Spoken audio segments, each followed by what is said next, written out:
सो हाँ जी, कैसे हैं सभी? आई होप आप सभी एकदम टकाटक होंगे और मैं भी एकदम टकाटक हूँ। तो आज की जो कहानी है वो थोड़ी सी छोटी हो सकती है, क्योंकि ये जो कहानी है वो है मेरे अकेले की 800 किलोमीटर राइड की। वो भी पहली लाइफ में मैंने पहली बार इतनी लॉन्ग राइड की, एंड वो भी अकेले, कोई मेरे साथ नहीं था, एंड मैं घर से बहुत दूर आया। उसके बारे में कहानी है। तो भाई छोटी सी कहानी होगी, तो प्लीज़ पूरा देख लेना एंड पूरी सुन लेना।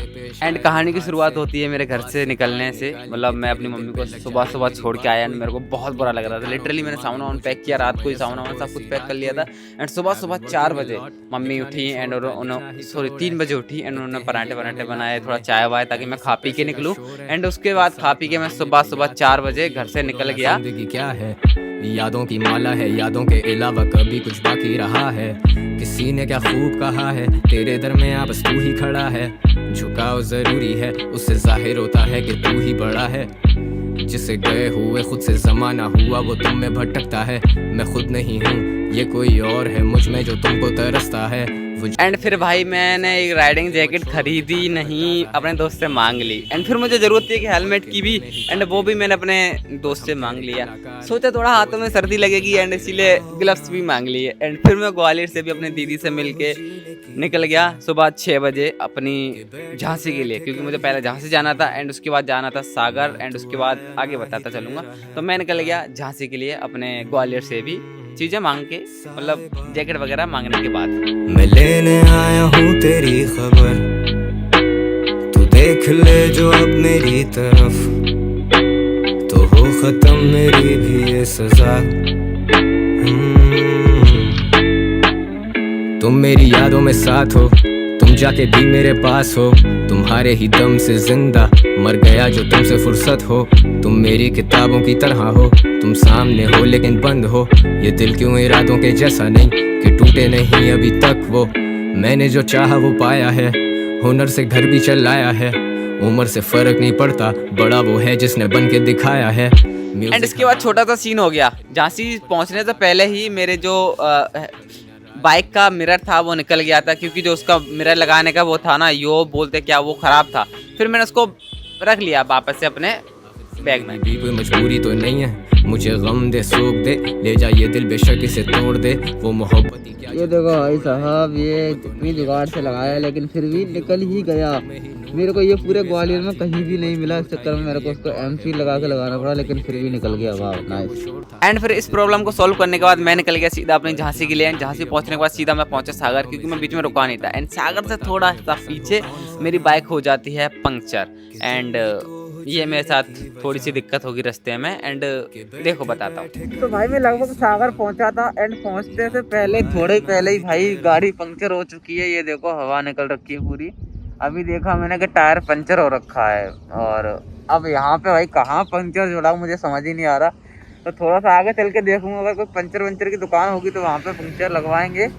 लेकिन मैं एक बार चेक करता हूँ पंचर हुई किससे है भाई। कोई कील बिल तो नहीं लगी इसमें, चेक करना पड़ेगा, रुको जरा। सो यहाँ पे भाई पंक्चर होने के बाद मैं भैया के पास लेके आया हूँ। यहाँ पे बहुत दूर, थोड़ा सा 3-4 किलोमीटर आगे मेरे को मिल गए थे भैया। तो मैं पंचर बनवाता हूँ, और सीधा मैं वैसे सोच रहा था सागर रुकूंगा। सागर रुकने के बाद थोड़ा रेस्ट वेस्ट करूंगा, उसके बाद सीधा जबलपुर निकलूंगा, एंड उसके आगे जाऊंगा। बट अभी मैं सोच रहा हूँ कि सीधा जबलपुर ही निकलूंगा। यहाँ पे थोड़ा तब तक पंक्चर होगी, तब तक मैं आराम कर लूंगा, तब तक थोड़ा रिलैक्स कर लूंगा स्ट्रेचिंग वगैरह करके। फिर सीधा मैं निकलूंगा जबलपुर के लिए, एंड वहाँ पे जाके थोड़ा सा वेट करूंगा, थोड़ा सा खाऊंगा पीऊंगा, एंड उसके बाद सीधा जहाँ जाना वहाँ पहुँच जाऊंगा। तो तब तक पंक्चर वगैरह लगवाते हैं, फिर निकलते हैं, थोड़ा और आराम कर लूंगा। तेरी खबर, तू देख ले जो अब मेरी तरफ, तो हो खत्म मेरी भी ये सजा।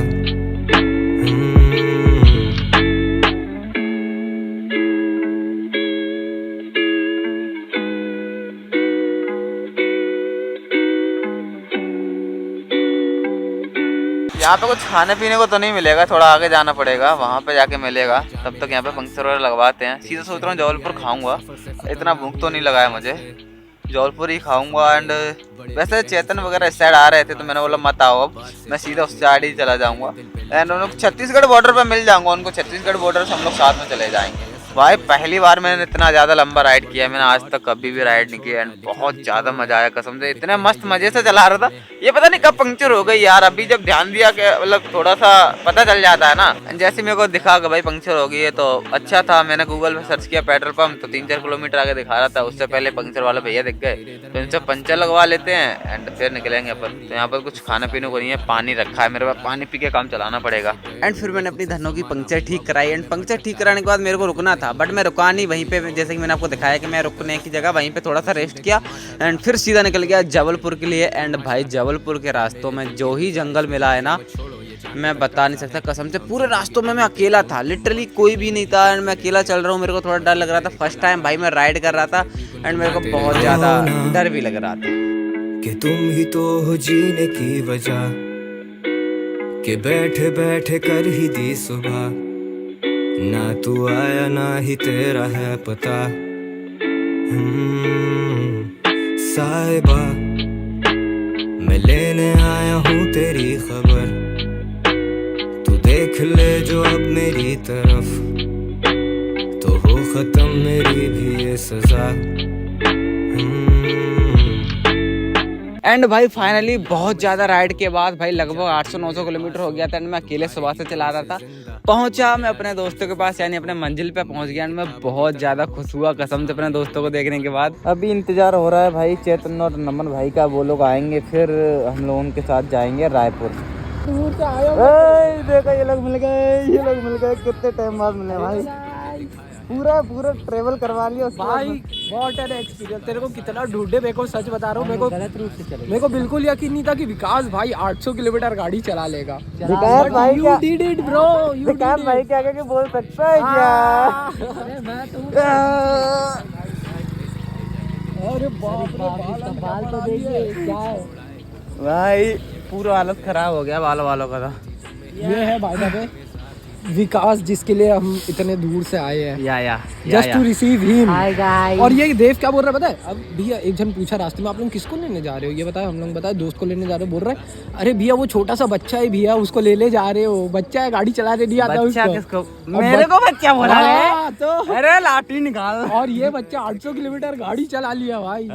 क्यों ले रहे दिख के?